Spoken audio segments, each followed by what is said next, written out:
Hey friend, welcome to the first episode of the first season of the Filmmaker Freedom Podcast. My name is Robert Hardy, and I'm a filmmaker, a writer, and a small business owner based out of Denver, Colorado.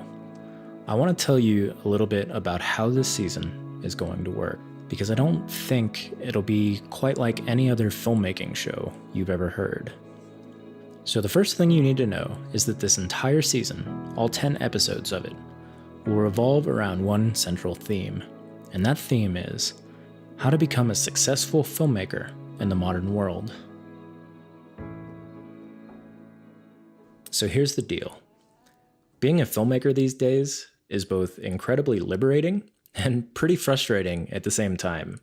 You see, we live in a world where aspiring and experienced filmmakers alike have unprecedented access to the tools and audiences that could potentially allow us to not only make the films we care about, but also make a sustainable living from it.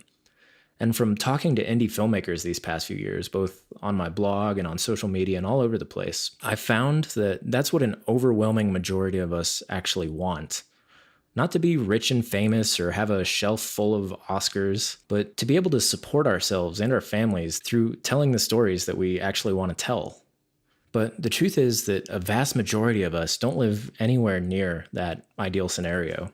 We're stuck in old ways of doing things, and those old ways just flat out aren't working. They keep us in a position where the closest we can come to our own filmmaking dreams is working just long, torturous hours below the line in the film industry, or working for corporate clients who pay the bills well but don't really understand or value our work. Or even in taking our passion projects, the things that we actually do care about, out to festivals and playing that whole game, only to end up releasing them online for free because, frankly, we couldn't find a distributor. Now, despite that, pretty much every filmmaker I know or I've talked to is trying in some way or multiple ways to be more successful. But a lot of the things we try just don't end up working. They don't get us to that goal of making a living from making work that we care about. So that's the dilemma that I want to tackle in this season of the Filmmaker Freedom Podcast. I want to share a handful of mindsets and strategies that anyone, regardless of where they live or how experienced they are, can start using right away to start working their way towards the success that they want. So here's just a little primer on the topics that we'll cover over the next 10 episodes.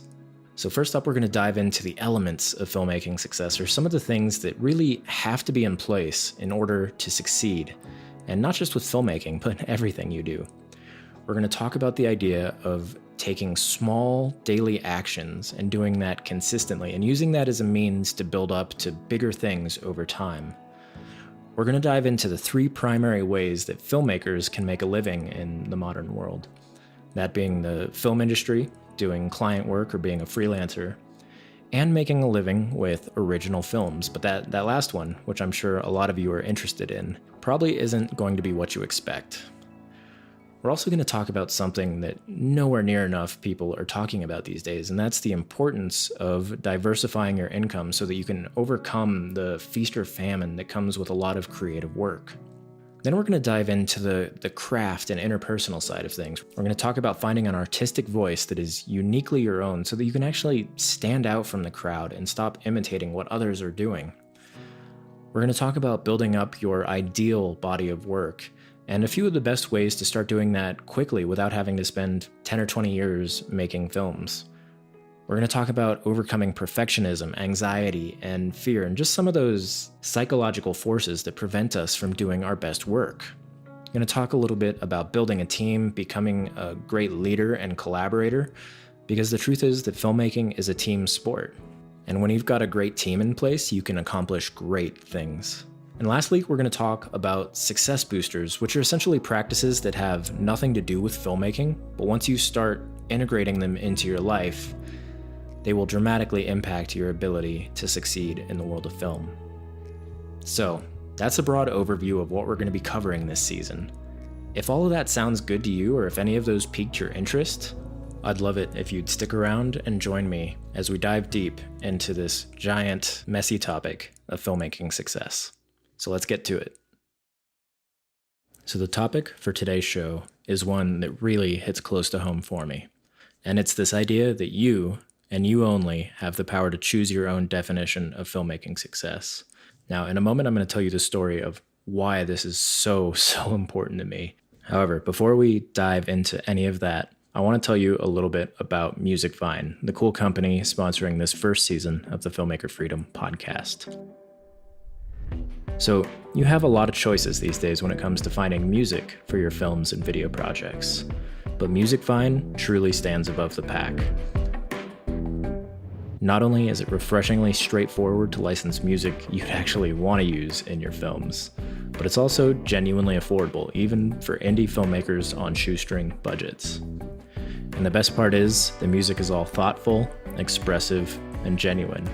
It's sourced from indie artists all over the globe who put the same care and attention and soul into their music as you do into your films. That's why all of the music in this podcast comes straight from the Musicvine library. So if you like what you hear in today's show, you can learn more about Musicvine and get an exclusive 10% discount on your first song when you visit filmmakerfreedom.com. All right, so let's dive into the episode.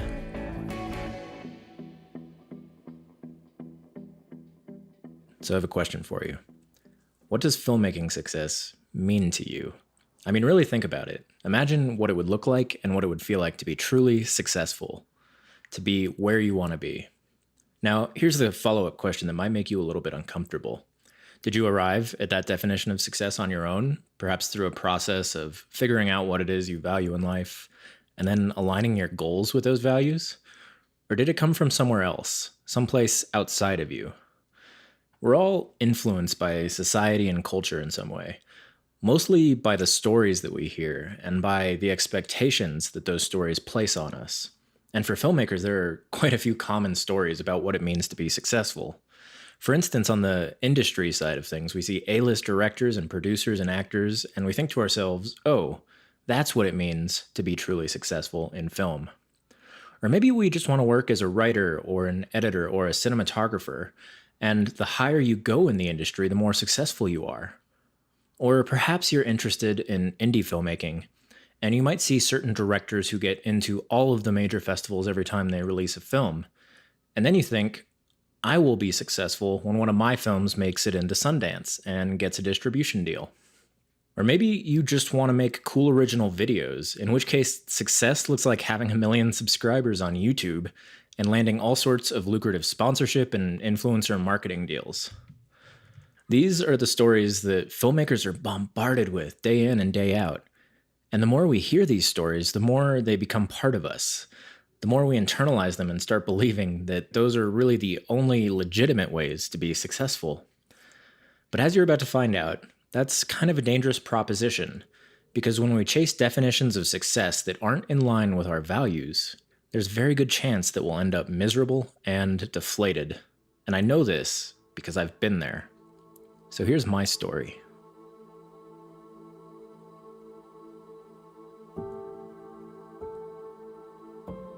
I've never admitted what I'm about to tell you, at least not in public like this. 3 years ago, I nearly gave up on filmmaking entirely. At the time, I'd been out of film school for a few years, and I was working all sorts of film-related jobs. I was a PA on some of the reality shows that roll through Denver. I was working as a freelance camera operator, both for corporate videos and in the world of live sports. And I was trying to start up a little freelance video editing business, which never took off at all. On top of all that, I was taking every opportunity I could to work on films. Whether they were from my friends or anyone else in town, you could count on me to be there. Like a lot of folks, my goal was to eventually move to New York City and start working my way into the industry. I wanted to be a great cinematographer, mostly working on high-end shows and dramatic features and things like that. That was the dream for me, and I was slowly and surely grinding my way towards it. And then it happened. I got burned out. Like really, really burned out.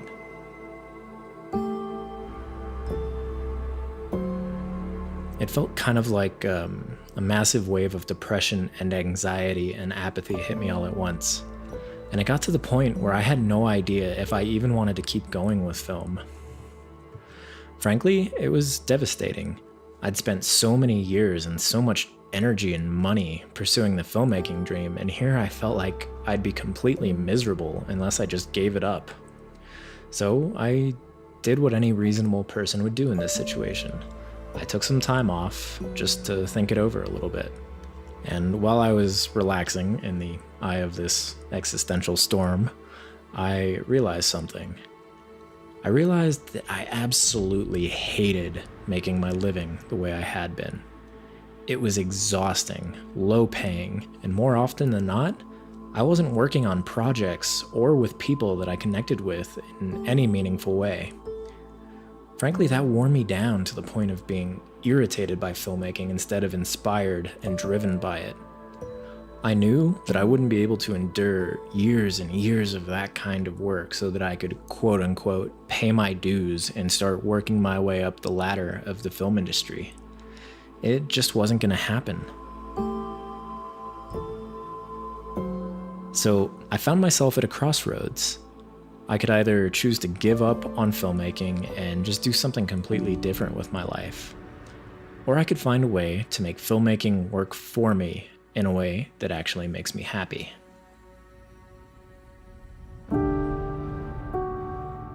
Luckily, I decided on the latter option.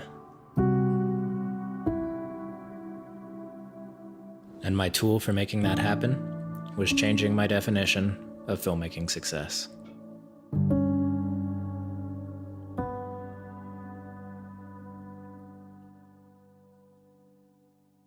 So these days, I still make films, but I don't do it for a living anymore. And I only work on projects if two important conditions are met. And those are, 1, I'm working with people that I like and enjoy being around and respect and enjoy collaborating with. And 2, I only work on a project if it's something that I think is cool or is meaningful to me. And if I have a sense that if I do a good job, I will be really, really proud of what I've done. And if a new project comes to me and both of those conditions are not met, I pass. It's pretty simple. And as a result, I've never felt more alive when I make films. I've never enjoyed the process more. Of course, I still have big dreams of making ambitious films that get out into the world and that inspire people and that people enjoy. So maybe I will find myself back in the industry someday, working my way up that ladder so that I can pursue filmmaking on a larger scale. But for the time being, I am perfectly content to make really cool shit with my friends and just enjoy myself while making my living from writing and freelancing and from running a business and then pursuing filmmaking outside of all that. Anyhow, that is more than enough about me for the time being. Now let's get into some simple questions that you can ask yourself to come up with your own definition of filmmaking success. Something that you can use as sort of a guiding light to help you live the kind of life that you want to live and pursue filmmaking in a way that actually makes you happy. So here's some questions that I'd like you to consider. What does your body of work look like in 2 years, 5 years, maybe 10, maybe even 20 years? Think long term and think about what are the actual types of films that you would like to have made. And then go deeper than that. What impact do you want your work to have on audiences? Does it just entertain them, or does it change them, make them think, make them feel? Does it bridge a gap between cultures? What do you want your work to accomplish?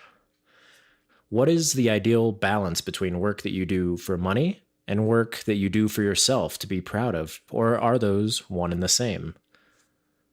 Also, how skilled do you want to be in the craft of filmmaking or in one particular part of the craft of filmmaking? Do you want to be a world-class cinematographer or director or editor or writer or whatever it is? Or do you want to be a really well-rounded jack of all trades who can tackle every last piece of the filmmaking process and still get awesome results that they're proud of? And is it important that you develop a unique voice of your own? And then think about your personal life. How would you like the act of making films to fit into the larger picture of your life? Do you spend 80 hours a week in the throes of the filmmaking process, perhaps working in the industry? Or do you prioritize spending time with your family and your friends, or pursuing outside interests and hobbies? And then last but not least, how much money would make you feel comfortable and successful as a filmmaker? And I know that last one might seem a little bit taboo because we're all a little bit weird about money, but it can be seriously helpful to figure out an actual number that would make you feel comfortable. So seriously, spend as much time as you need thinking about these questions, and I will have them listed out in the show notes and the blog post for this episode so that you can revisit them whenever you want. And beyond that, try to come up with more questions to test yourself, because this is your life and it's your definition of filmmaking success. So whatever it is you need to ask yourself to get to the core of what you really want, just ask it. And make sure to be as honest with yourself as you possibly can be, because the more honest you are, the better your definition of success will actually fit with who you are and who you want to be.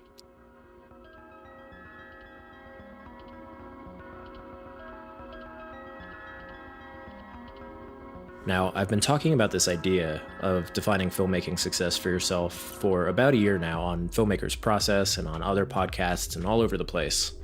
So I reached out to my audience, the people who've been reading my site, and I asked them a simple question. How do you define filmmaking success? And I had them record their answers. And they came back with some really good stuff. So let's take a listen.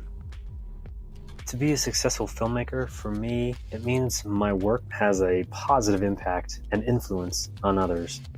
Also, that I make projects that I want and like and have meaning to me. And then finally, I get to spend time with my family still, right? I'm not just taken up and fully absorbed in filmmaking, but I can spend time with my family and be a part of their lives and be an influence for good in their lives. What I think it means to be a successful filmmaker is that you love the process of making films and that you focus on stories that you are passionate about. Because those are the only ways you're going to get a project finished. Whether it's a feature or a short film, a lot of time and energy goes into it. There's no guarantee that you're going to make it into film festivals or make a ton of money off your film. And if at the end of it all, you're still happy with what you've created, then there's no way you can fail. Success as a filmmaker for me means being able to make films and be happy with the films that I make.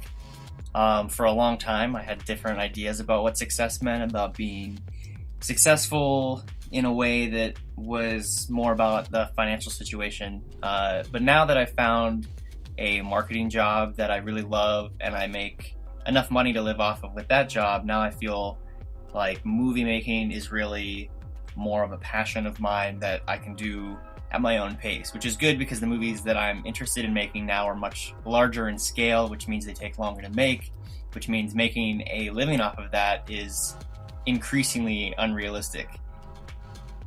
When I was younger and I first decided I wanted to be a filmmaker, success for me was driven by the idea that I had to be working in Hollywood, making films that were financially successful. I was maybe going to have an Academy Award by the age of 30 or whatever ridiculous time frame 17-year-old Erica gave herself. And then I started to study film and I got my degree in film studies, and I very quickly, became in tune with the sometimes harsh realities of trying to be an artist and a filmmaker that makes this their career. And it very quickly became more about, am I helping create stories that mean something? So success now means that I'm able to come together with a group of people and that we're able to create stories that are thought-provoking, that, make audiences feel, that make audiences think. At the end of the day, first and foremost, I want to be able to say that I came together with other filmmakers to create stories that we're proud of. So, in order of appearance, that was filmmakers Tanner Duncan, Georgia Abdijan, Craig Inzana, and Erica Perdillo. And I'm sorry if I butchered any of those names. Anyhow, if you would like to hear all of the other audience submissions for this episode, and there are quite a few of them, go to filmmakerfreedom.com/1. And that's just the number 1, not spelled out or anything. If you go there, that'll take you to the blog post for this episode, where I'll have everyone's answers embedded, as well as a way for you to sign up to submit answers for future episodes. And I do plan on doing a ton of audience participation this season. So It's about time to wrap up this first episode because it's running a little bit long. But before we do, there's one more important thing I want to leave you with. And it's this idea that your definition of success is always subject to change. Chances are the person you are today won't see the world the same way as the version of you who's 10 years older or even 5 years older. So don't hold on to your definitions of success too rigidly. Life has a way of leading us in interesting and exciting and sometimes scary new directions. So don't resist when your priorities change or new opportunities come along that don't really fit into your original definition.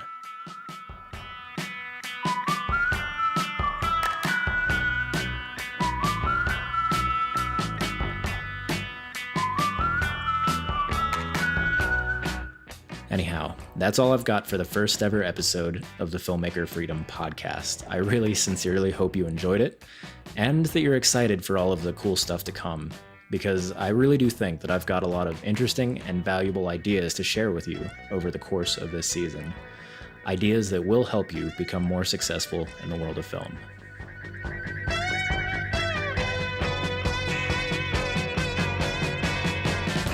And as a quick reminder, this whole first season is sponsored by Musicvine. But instead of me telling you about how cool and useful of a company it is again, I thought I'd let you hear directly from one of the founders. When I asked why they started Musicvine, here's what Lewis Foster, one of the co-founders, told me. It kind of started out of a frustration with the options that were available to us at the time. We found that stock music sites were just bloated and a bit dated, while high-end music was too expensive and complex to license. So we wanted to solve that by building a really carefully created platform with straightforward, affordable licenses. So that's it for today. If you enjoyed the show or got something useful out of it, it would mean the world to me if you could go onto iTunes and leave a rating and a review. Thanks for listening, and I'll see you in the next episode as we dive into the fundamentals of filmmaking success. Talk soon.